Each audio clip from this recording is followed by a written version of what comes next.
2022 में कांतारा नाम की एक कन्नड़ा फिल्म आई थी। यह दैव या डेमी गॉड पर आधारित कहानी थी।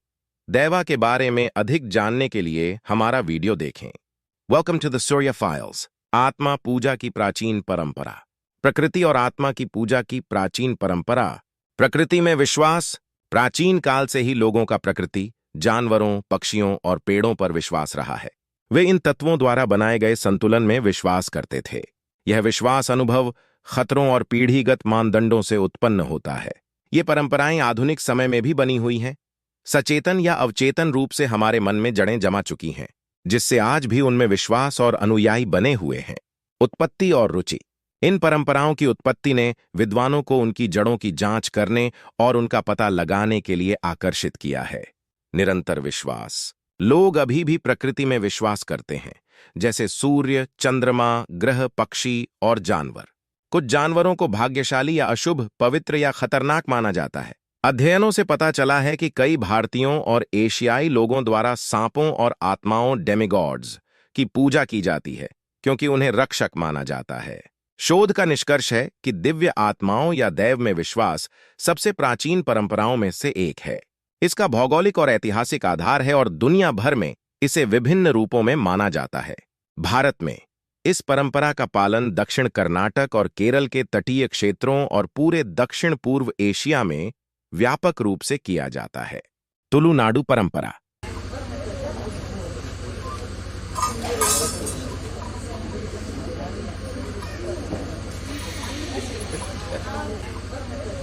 दक्षिण कर्नाटक और उत्तरी केरल में, जिसे तुलुनाडु के नाम से जाना जाता है, इन दैवीय शक्तियों और आत्माओं में दृढ़ता से विश्वास करते हैं। पूर्वजों के समय से तुलुवा देव और दैव दोनों की पूजा करते रहे हैं।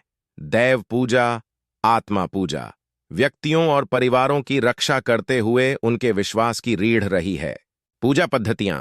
प्राचीन देवताओं, देवों की पूजा मंदिरों में ब्राह्मणों, पुजारियों द्वारा वैदिक पद्धति से की जाती है।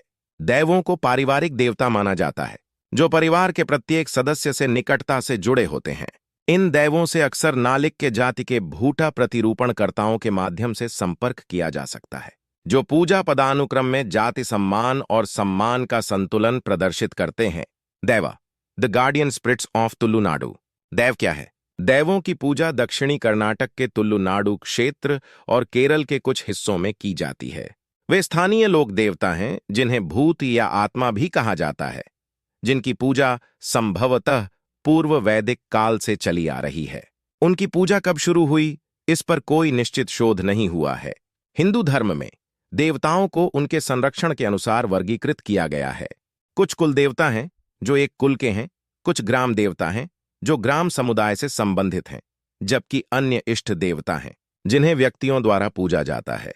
दैवों को क्षेत्रपाल या किसी विशेष भूमि के संरक्षक देवता कहा जाता है।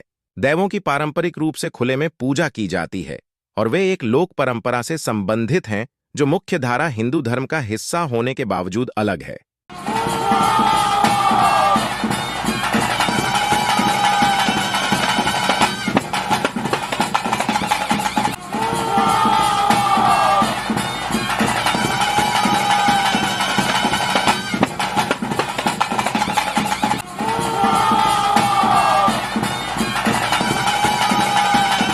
कुछ लोकप्रिय भूत या दैव हैं पंजुरली, बोब्बारिया, पिलिपुटा, कलकुड़ा, कलबुर्ती, कोरगज्जा, गुलिगा और कोटी चेन्नैया।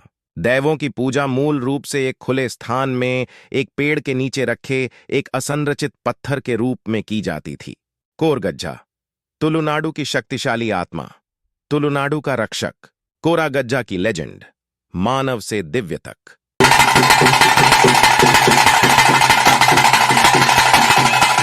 कोरागज्जा मंदिर तुलुनाडु क्षेत्र में सबसे पवित्र और मांग वाली आत्माओं में से एक है। ऐसा माना जाता है कि वह शक्तिशाली है और व्यापक रूप से उसकी पूजा की जाती है। जैसे जैसे हम दक्षिण से उत्तर की ओर बढ़ते हैं, उन्हें कई अन्य नामों से पुकारा जाता है, लेकिन मैंगलोर में उन्हें लोकप्रिय रूप से स्वामी कहा जाता है। कोरगज्जा की पूजा और प्रसाद। परिस्थितियां।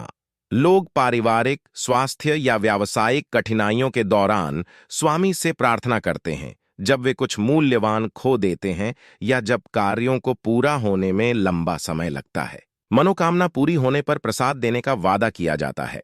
देशी शराब, सुपारी, बीड़ा, चक्कुली, एक नाश्ता जिसे मुरुक्कू के नाम से भी जाना जाता है। महत्व: ये प्रसाद स्वामी के पसंदीदा माने जाते हैं। चमत्कार और विश्वास: वास्तविक जीवन की घटनाएं। कई लोगों ने बताया है कि कोरगज्जा से की गई उनकी प्रार्थनाओं का उत्तर दिया गया है। ये चमत्कार कोरगाज्जा में लोगों के विश्वास को मजबूत करते हैं, जिससे उनकी उपस्थिति प्रेरणा का निरंतर स्रोत बन जाती है। वार्षिक पेशकश: कोला एक सांस्कृतिक और पारंपरिक उत्सव सामुदायिक कल्याण के लिए प्रतिवर्ष पेश किया जाता है।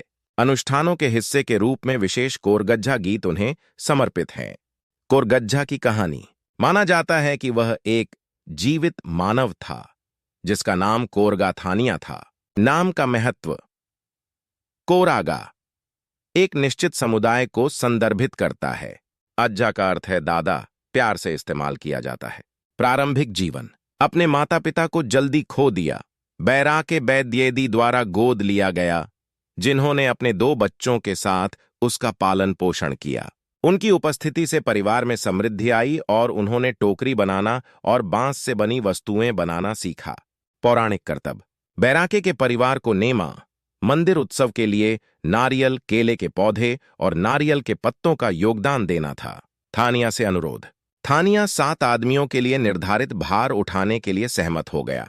शर्त: उसे 7 लोगों के लिए भोजन, पर्याप्त चावल, 30 मैकेरल मछली की करी और ताड़ी खिलाया जाना चाहिए। परिणाम: बैराके सहमत हो गए और थानिया की उपलब्धि प्रसिद्ध हो गई। बहिष्कार और मोक्ष: बहिष्करण: मंदिर की सामग्री ले जाने के बावजूद थानिया को उसकी निचली जाति के कारण मुख्य मंदिर क्षेत्र में प्रवेश से वंचित कर दिया गया। मोक्ष: इसके कई संस्करण हैं कि कैसे थानिया ने मोक्ष प्राप्त किया और आत्मा कोरागज्जा बन गया।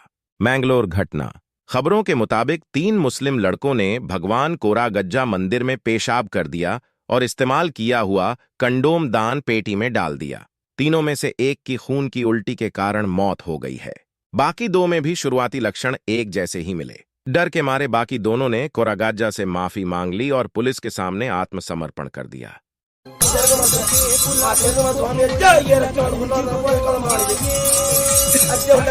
For more videos, like, share, and subscribe to our channel.